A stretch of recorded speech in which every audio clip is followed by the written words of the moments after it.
ప్రజల పరిస్థితి ఎట్లుందంటే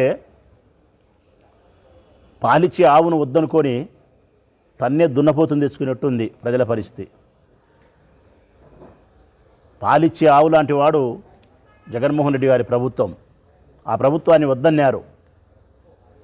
తన్నే దున్నపోతు లాంటి ప్రభుత్వం చంద్రబాబు నాయుడు ప్రభుత్వం. దీన్ని తెచ్చుకున్నారు. 3 లక్షల జనాభా కలిగిన ఈ ఊరిలో 300 మందికి లోన్లు మంజూరంటే అది కూడా వారికి నచ్చిన వారికే. అన్యాయమా కాదా? 3 లక్షల జనాభా కలిగిన ఈ ఊరిలో 300 మందికి అన్నా క్యాంటీన్ ద్వారా 5 రూపాయలు భూ పెడతారు. 5 రూపాయలకు 300 మందికి 300 మందికి భూ పెడతారే. 3 లక్షల మంది ఆఖరి తీరుతుందే? చిన్న చిన్న గుంతలు పూడ్చి నేషనల్ హైవే రోడ్లు వేసినట్టు బిల్డప్ ఇస్తారు. ఇదే కదా చంద్రబాబు నాయుడు మార్క్? ఇదే కదా ఆయన పరిపాలన? ఆయన సంపద సృష్టించడము, అభివృద్ధి చేయడము ఇదే. మేము అడుగుతూ ఉన్నాం తెలుగుదేశం పార్టీకి సంబంధించినటువంటి ప్రభుత్వాన్ని. 3 లక్షల మంది జనాభా కలిగిన ఈ నియోజకవర్గంలో నాలాంటి నియోజకవర్గాలు, అన్ని నియోజకవర్గాల్లో కూడా అర్హత కలిగిన వ్యాపారం చేసుకునే అందరికీ మీరు బీసీ లోన్స్ మంజూరు చేయాలా. మీ కార్యకర్తల కోసం మీరు సూచించిన పేర్లు కాకుండా అర్హత కలిగిన వారికి మేమిచ్చినట్టు ఇవ్వాలా. అర్హత కలిగిన వారికి సచివాలయం ద్వారా ఉద్యోగాలను ఇస్తే ఆ రోజు జగన్మోహన్ రెడ్డి గారు దాదాపు 1,50,000 1,20,000 ఉద్యోగాలు ఇస్తే ఒక్క ఉద్యోగం నేను వేపించలేకపోయినా. ఒక్క ఉద్యోగం నేనే కాదు, మంత్రి వేపించలేకపోయినాడు ఒక ఉద్యోగం. మేము ఆ రోజు జగన్మోహన్ రెడ్డి గారిని ప్రాధేయపడినాం. ఇన్ని ఉద్యోగాలు ఇస్తున్నారు, మనకు సేవ చేసిన వారి కోసం మనము కొన్ని ఉద్యోగాలు మన పిల్లలకో మన పార్టీ కార్యకర్తల కోసమో చేస్తే బాగుంటుంది కదా అని అడిగితే ఒక్క ఉద్యోగాన్ని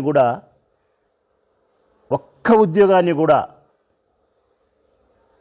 మా తరపున ఎవ్వరికీ కేటాయించలే ఆయన. అర్హతనే ప్రామాణికంగా తీసుకొని ఉద్యోగాలు రావాలా తప్ప అర్హత లేనివాడు ఉద్యోగం చేయకూడదని చెప్పి పరీక్షను పెట్టి పరీక్ష ప్రకారం తెలుగుదేశం పార్టీ కార్యకర్తల పిల్లలకు కూడా ఉద్యోగాలు వచ్చినాయి. మరి ఉద్యోగాలకు మాకు సహకరించకపోయా జగన్మోహన్ రెడ్డి? ఇటువంటి లోన్ల విషయంలోనూ సహకరించకపోయా జగన్మోహన్ రెడ్డి గారు?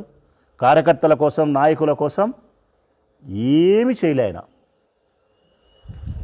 పూర్తిగా ప్రజల కోసమే చేసినాడు. పూర్తిగా నిజాయితీగా పరిపాలన చేసినాడు. మరి ప్రజల కోసం నిజాయితీగా పరిపాలన చేసిన ఆయన్ను తిరస్కరించిన ఈ ప్రజలు వారి కార్యకర్తల కోసం, దళారీ వ్యవస్థ కోసం లంచగొండితనంతోనూ పక్షపాత ధోరణితోనూ, అది కూడా 3 లక్షల జనాభా ఉంటే 300 మందికి సాయం చేసే ఈ ప్రభుత్వాన్ని తెచ్చుకునేందుకు ప్రజలు తీవ్ర స్థాయిలో బాధపడుతున్నారు. ఎన్నికలు పెడితే ఇప్పుడు కనుక ఎన్నికలు ఉన్న ఫలంగా ఎన్నికలు కనుక పెడితే 11 సీట్లు కూడా రావు తెలుగుదేశం పార్టీకి. 11 సీట్లు కూడా రావు. అందులో అంకె తీసేయాల్సిన పరిస్థితి వస్తుంది.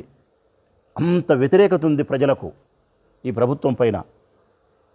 సూపర్ 6 అమలు చేయకపోవడం, డిఎస్సిని అమలు చేయకపోవడం, కరెంటు బిల్లులు పెంచడం, నిత్యావసర వస్తు ధరలు పెంచడం, మద్యం ధరలు మళ్ళీ పెంచడం, చెప్పిన ఏ ఒక్క సంక్షేమ పథకాన్ని అమలుపరచకపోవడం, రైతు భరోసా లాంటి కార్యక్రమాలు, ఫీజు రియంబర్స్మెంట్ లాంటి కార్యక్రమాలు, ఆరోగ్యశ్రీ పూర్తిగా కుదేలైపోవడం, ఎక్కడ చూసినా రాష్ట్రంలో ఆర్థికంగా క్షీణదశ, ద్రవ్యోల్బణం పూర్తిగా, వ్యాపారాలు లేవు, పనులు లేవు, గృహ నిర్మాణాలు లేవు, దరిద్రం తాండవిస్తుంది రాష్ట్రంలో, పేదరికం విలయతాండవం చేస్తుంది రాష్ట్రంలో.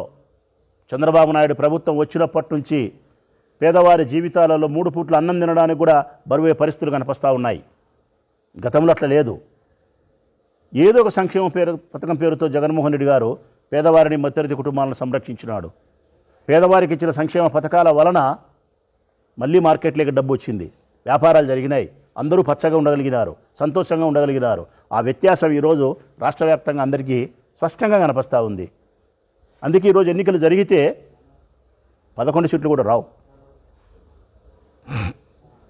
ప్రొద్దుటూరు నియోజకవర్గానికి సంబంధించిన ఈ బీసీ లోన్లు ఎవరైతే తీసుకుంటున్నారో, అప్లై చేసినారో వాళ్ళందరికీ తెలియజేస్తూ ఉన్నాం, రేపటి దినం జరిగే ఇంటర్వ్యూలు తూతూ మంత్రమే.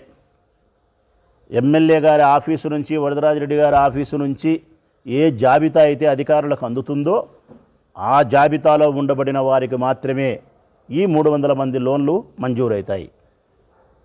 ఆ జాబితాలో మీ పేరు ఉండాలంటే స్థానికంగా ఉండే నాయకులకు మీరు 40,000 రూపాయలు, 30,000 రూపాయలు లంచం ఇస్తేనే పని జరుగుతుంది. ఈ 2 విషయాలను మీరు దృష్టిలో పెట్టుకొని లోన్ మంజూరు కోసం మీ ప్రయత్నాలు కొనసాగిస్తే సఫలీకృతమవుతారేమో ప్రజలారా. లేకపోతే ఒట్టి చేతులతో మున్సిపల్ ఆఫీస్కు పోయి మధ్యాహ్నం వరకు కూర్చొని 2-3 వరకు కూర్చోబెట్టి ఇంటర్వ్యూ చేసి తూతూ మంత్రంగా మాట్లాడి మిమ్మల్ని ఇళ్ళకు పంపుతారే తప్ప మీకు వచ్చిన ప్రయోజనం లేదు. ఇది వాళ్ళు చేసే బీసీ లోన్లు. 60,000 మంది చేనేతలలో 40 మందికి ఇస్తున్నారబ్బా. ఆ 40 మంది వరదరాజిరెడ్డి సూచించిన జాబితా. యాదవులు పాపం చాలా తీవ్రస్థాయిలో తెలుగుదేశం పార్టీకి సహాయపడి ఉంటే వారికి ఇస్తూ ఉండేది 15 మందికి.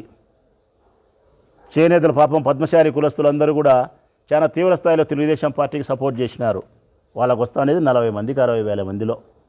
బ్రాహ్మణులకైతే 1, ఆర్యవేశ్యులకైతే 2. సిగ్గుపడాల ఈ ప్రభుత్వం సిగ్గుపడాల. చివరిగా మరొక్కసారి 3 లక్షల జనాభా కలిగిన నా నియోజకవర్గంలో 3,000 దరఖాస్తులు పెట్టుకుంటే 300 మందికి ఇస్తున్నారు. ఇది బీసీ లోన్ల మంజూరు. ఆ 300 మంది కూడా తెలుగుదేశం పార్టీ ఆఫీసు నుంచి సూచించిన జాబితా. ఆ జాబితాలో మీ పేరు ఉండాలంటే సబ్సిడీ లోన్లో 50% స్థానిక నాయకత్వానికి మీరు చెల్లించాలా. ఇది కథ. ఈ 300 మందికి మీరు ఇస్తే మరి 2,700 మంది దరఖాస్తులు పెట్టుకున్నారే 3,000 మంది. ఆ 2,700 మంది పరిస్థితి ఏంది? 3 లక్షల మంది ప్రజలకు మీరు ఏం సమాధానం చెప్తారు? పోనీ ఇచ్చే 300 నిజాయితీగా ఇస్తారంటే అక్షరాలా లేదు ప్రజలారా. ఈ 3,000 మంది దరఖాస్తులు పెట్టుకున్న ప్రజలకు తెలియజేస్తూ ఉన్నా, రేపు ఇంటర్వ్యూలు జరగబోతూ ఉన్నాయి, చెప్తా ఉన్నా. ఇంటర్వ్యూలు, ఆన్లైన్ దరఖాస్తు అన్నీ కూడా సాంప్రదాయబద్ధంగా నామకే వాస్తే జరిగే వ్యవహారమే తప్ప అందులో నిజాయితీ కూడినటువంటి జగన్మోహన్ రెడ్డి గారి పాలనలో బటన్ నొక్కితే మీరు అకౌంట్కు డబ్బు వచ్చింది చూడి, ఆ తతంగం ఇక్కడ లేదు.